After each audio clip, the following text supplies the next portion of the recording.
So today we're starting a new unit and we're starting cells. This unit is a little bit longer than the last. So right now we're probably looking at your next test just to give you an idea, and this can change. It's going to take us the rest of this week, next week, and probably the following Wednesday is when we will be testing, give or take a day or two. So the new unit is on cells and transport, so there's quite a bit we have to go over. Good afternoon, pardon the interruption. We need juniors A through R to go to get your pictures in front of the auditorium. Again, juniors A through R, last name. And also any staff member that has not taken theirs, you may come down anytime today during this also. Thank you. So we'll talk about cells, and then once we finish up with cells, towards the end of next week, we will get into the cell membrane and transport, and then that will conclude our unit. So today's pretty short and simple. We're going to talk about the types of cells, and we've kind of seen this already when we talked about the characteristics of life. So up here, these are just some cells of the human body. So brain cells, liver cells, intestinal cells, blood cells, muscle cells. So these are just all cells that we find in the body. Up here is a picture of how we put everything together, okay? So we start off with cells. We put a bunch of cells together. They make up a tissue. Put a bunch of tissues together. They make up an organ. Organs make up the organ system. And then when we put all the systems together, they make us, which is the organism. So we're going to watch a quick little video on the cell theory, and then we will jump into the rest of the notes.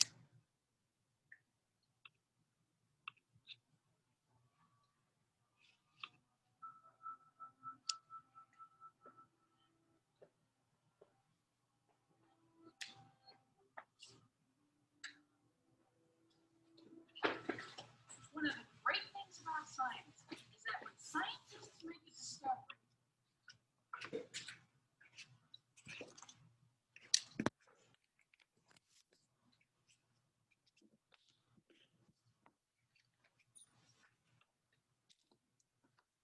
manner, as in only in a laboratory under strict settings with white lab coats and all sorts of neat science gizmos that go beep. In reality, the events and people involved in some of the major scientific discoveries are as weird and varied as they get. My case in point, the weird history of the cell theory. There are three parts to the cell theory. 1, all organisms are composed of one or more cells. 2, the cell is the basic unit of structure and organization in organisms. And 3, all cells come from pre-existing cells. To be honest, this all sounds incredibly boring until you dig a little deeper into how the world of microscopic organisms and this theory came to be. It all started in the early 1600s in the Netherlands, where a spectacle maker named Zacharias Janssen is said to have come up with the first compound microscope, along with the first telescope. Both claims are often disputed, as apparently he wasn't the only bored guy with a ton of glass lenses to play with at the time. Despite this, the microscope soon became a hot item that every naturalist or scientist at the time wanted to play with, making it much like the iPad of its day. One such person was a fellow Dutchman by the name of Anton van Leeuwenhoek, who heard about these microscope doohickeys, and instead of going out and buying one, he decided to make his own. And it was a strange little contraption indeed, as it looked more like a tiny paddle the size of a sunglass lens. If he had stuck two together, it probably would have made a wicked set of sunglasses that you couldn't see much out of.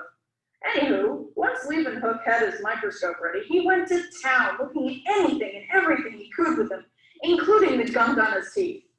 Yes, you heard right. He actually discovered bacteria by looking at dental scrapings, which, when you keep in mind that people didn't brush their teeth much, if at all, back then, he must have had a lovely bunch of bacteria to look at.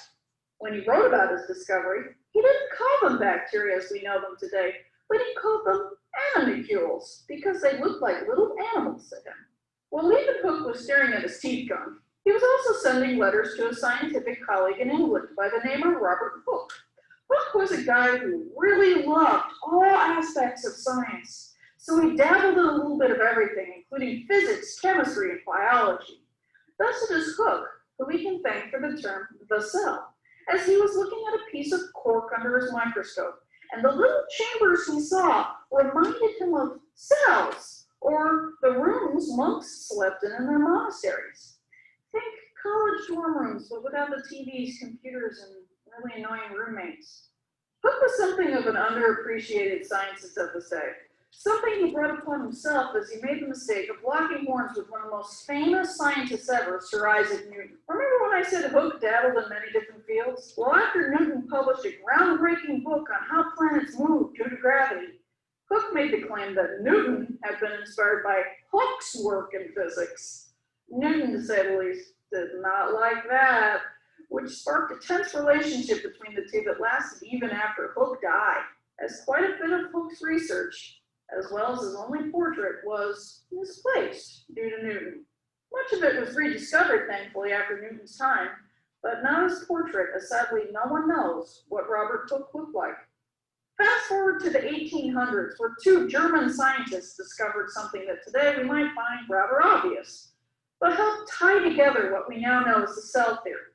The first scientist was Matthias Schleiden, a botanist who liked to study plants under a microscope. From his years of studying different plant species, it finally dawned on him that every single plant he had looked at were all made of cells. At the same time, on the other end of Germany was Theodor Schwann, a scientist who not only studied slides of animal cells under the microscope and got a special type of nerve cell named after him, but also invented rebreathers for firefighters and had a kicking pair of sideburns. After studying animal cells for a while, he too came to the conclusion that all animals were made of cells. Immediately, he reached out via snail mail, as Twitter had yet to be invented, to other scientists working in the same field, and it was Schleiden who got back to him, and the two started working on the beginnings of the cell theory.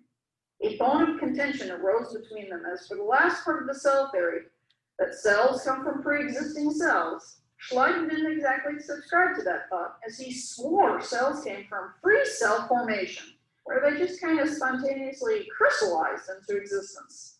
That's when another scientist named Rudolf Virchow stepped in with research showing that cells did come from other cells. Research that was actually, how to put it, borrowed without permission from a Jewish scientist by the name of Robert Remak, which led to two more feuding scientists. Thus, from Tittkopf to Torkinghoff-Newton, crystallization to Schwann cells, the cell theory came to be an important part of biology today. Some things we know about science today may seem boring, but how we came to know them is incredibly fascinating. So if something bores you, dig deeper. It's probably got a really weird story behind it somewhere.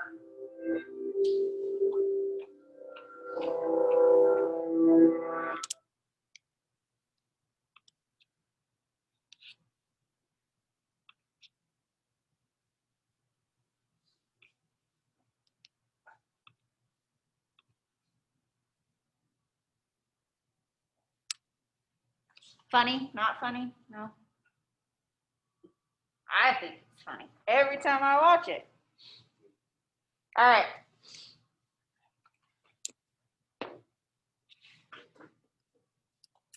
Hang on.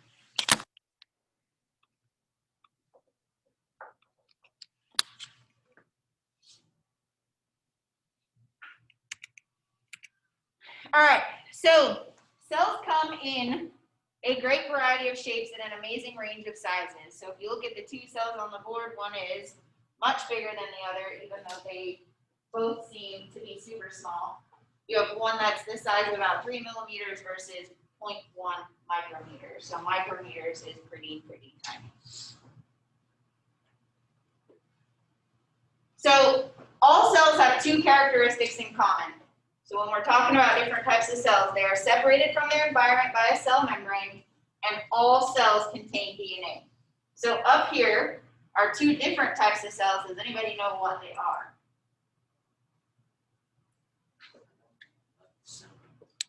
This?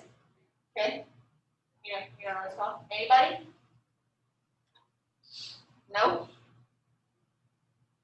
So this is a prokaryote, okay, yeah, and a eukaryote, okay? So the best way to remember these are pro means no and eu means true, okay? So they're all separated by a cell membrane and they all contain DNA. But if you look here, and we're gonna talk about this a little further, the DNA that's in a prokaryote looks like a bunch of jumbled up spaghetti noodles, okay, and it's not enclosed by anything. That is why it does not have a nucleus. There's no nucleus. And in a eukaryote, U means true, there is a nucleus, and this is where we find the DNA in a eukaryote. Okay? So here's your prokaryote and your eukaryote. So prokaryote means before the nucleus, and eukaryote means a true nucleus. So pro means no, and U means true. Okay? No nucleus, nucleus. Okay, so that is how, one of the reasons we tell the difference between the two. So a little bit about prokaryotes. The genetic material is not surrounded by a nucleus. I told you it looks like a bunch of jumbled up spaghetti noodles inside of that cell. The second thing is that it does not contain membrane-bound organelles. So things like a nucleus, things like mitochondria, things like a chloroplast, those are all organelles that are bound with a membrane. So no membrane-bound organelles, no nucleus. They are also much smaller, much simpler. They are typically unicellular, and a great example is a bacterial cell. Okay? So note, back to the membrane, the cell membrane, also called the plasma membrane. You can see it one way or the other. All cells have, okay? And then they all also have your DNA. So here's a picture of E. coli. Pretty nasty looking.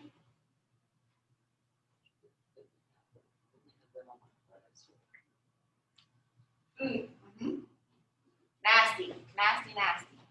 Okay. Next is a eukaryote. So U means true. So the nucleus separates genetic material from the rest of the cell. So this is a membrane-bound organelle, just like the mitochondria and a chloroplast. So these have membrane-bound organelles. So prokaryotes, no nucleus, no membrane-bound organelles. Eukaryotes have a nucleus as well as membrane-bound organelles. They are also much larger, much more complex. They can be unicellular, but typically you will find these to be multicellular. And some great examples are plants, animals, fungi, and protists. But the two that we are going to hone in on are plants and animals. So we'll talk more about those tomorrow and Thursday. So just a little recap, but the nucleus, so we said we find this only in what kind of cell? In a eukaryote, right? So the nucleus is surrounded by a double phospholipid membrane that has pores to allow small molecules to enter and leave. So remember when we talked about nucleic acids, and I told you stuff always comes back. What are our two examples of nucleic acids? DNA and RNA, right? And what do we say about DNA? What can or can't it do? It does store genetic information, but what can or can't it do? Where do you find it, first of all? What did we just say? In a cell where? In the nucleus of what kind of cell? In a eukaryote. But is it in the nucleus of a prokaryote? No, why? Because there is no nucleus. Correct, no nucleus. So the DNA is found in the nucleus in a eukaryote, but not in a prokaryote. It's like a bunch of jumbled up spaghetti noodles. So if you don't know what I'm talking about, because this was in my lecture last week, DNA cannot leave the nucleus. And the reason is because it is a double-stranded molecule, and it's much too big to fit through these pores, okay? So think about pores on your face, okay? When do they open and close? Okay, so when it's warm, they do what? Or hot? They open up, right? So can everything fit through those pores? No, okay, so the same works on the nucleus. So DNA cannot fit, so that's why when we talk about protein synthesis and we talk about transcription and translation, DNA has to be transcribed into RNA to be able to leave the nucleus. So here are two big examples of of eukaryotes, which are plant and animal cells. Okay, a lot of times you'll see a plant cell. Anybody know what kind of shape it might take if you were to see a picture of one? Kinda, but more like let's be simple. More like a what? Like a square or rectangle, right? And then an animal cell might be what? More like a circle, more round, okay? So at the end of the day, both eukaryotes and prokaryotes carry out all the functions that are associated with life. Growth, which we talked about when we talked about what? Yes, very good. Okay, the characteristics of life. Reproduction, also characteristics of life. Response to the environment, and maintaining homeostasis, characteristics of life, okay? Homeostasis is going to come back again when we talk about transport because it's super important to maintain what? Balance, where? Internally, right? Okay, so these are the functions that are associated with life, and we have already seen them before. So up here, prokaryotes, simple and easy to grow, but eukaryotes can specialize. Prokaryotes reproduce fast. Eukaryotes, because of their multicellularity. Afternoon, Falcon. Any juniors with the last name S through Z, you may go at this time in front of the auditorium to get your picture made. Any staff member that has not had their picture made, you may be able to go at this time. Thank you. Don't reproduce as quickly. In prokaryotes, they're all the same, but in eukaryotes, they can build large bodies, okay? So think plants and animals, whereas prokaryotes, when you're thinking bacteria, bacteria multiply very, very quickly, okay? So let's see what we just talked about. These types of cells are small and very simple. Prokaryote, right, very good. Lack of nucleus, prokaryote. These types of cells have many specialized organelles that are enclosed by a membrane. Eukaryote, that's right. These types of cells are larger and contain a nucleus. Also a eukaryote. A cell has a mitochondria. Is it a prokaryote or a eukaryote? Why is it a eukaryote? Anybody? What two things do eukaryotes have? A nucleus. All cells have that. Just specifically a eukaryote. They all have a nucleus and a what? We're close. Not necessarily a cell membrane, but we're getting there. So what do we have inside of us that keeps us going? Different what? Organs. So in a cell, those tiny organs that they have are called what? Organelles. Okay? So in a eukaryote, they have membrane-bound organelles. So what two things does a eukaryote have? Yes? And a nucleus. There we go. Boom. Okay? So mitochondria, which we'll talk about more tomorrow, which is the powerhouse of the cell. Mitochondria is a membrane-bound organelle.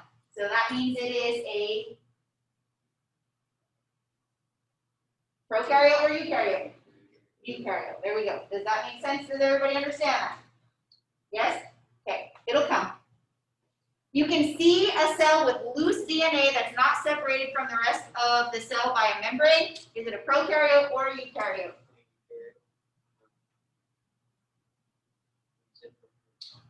Oh, crap. Sorry. It's a what? A prokaryote. Okay, loose DNA. Think of a bunch of jumbled up spaghetti noodles in there. They don't have anything around them, so therefore that would be a prokaryote because it is lacking a what? Nucleus. There you go. Okay. You see a square-shaped cell with green organelles and large vacuoles under the microscope. Is it a prokaryote or a eukaryote? A eukaryote. What do you think it is, a plant cell or an animal cell? A plant cell. What gives it away? Square and green, okay? Because we just said that plant cells took what kind of shape? Square or like rectangular-ish, and animal cells are more circular or round, okay? All right, you see a cell under a microscope that does not have any membrane-bound structures. Pro or U? Pro, there we go. All cells have this organelle in common. Organelle. What did we say all cells have? A cell membrane. That is correct. Okay? And then this is not an organelle, but it is an example of a macromolecule that all cells have, which is what?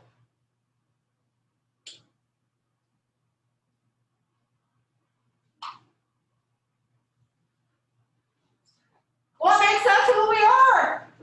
Yay! There you go. All right. In all cells, genetic information is contained in this macromolecule. Nucleic acid. Very good. Okay. All right. So normally I would do a card sort. You will see this tomorrow in a Google slide. Since we can't be hands-on, I've been transferring all of my stuff that we would do in class to something that is online friendly, okay? All right, let's look up here. Tell me where these go. Everybody knows what a Venn diagram is, right? What's the purpose of a Venn diagram? Compare and contrast, perfect. So over here, we're gonna put prokaryote, here we're gonna put eukaryote, and what's gonna go here? Both. All right, so simple, where's this gonna go? Prokaryote, complex. Eukaryote, nucleus. No nucleus. Bacteria. Prokaryote, plants. Animals. Very good. Larger. Smaller. Prokaryote, cell membrane. Yes, both. Has DNA. Reproduces. Yes. Mitochondria. Yes. Eukaryote. And grows. That is both. Right, both. So does anybody have any questions? Today's pretty short and sweet. And it'll all come tomorrow. We're going to talk about organelles and put it all together. Okay? No questions?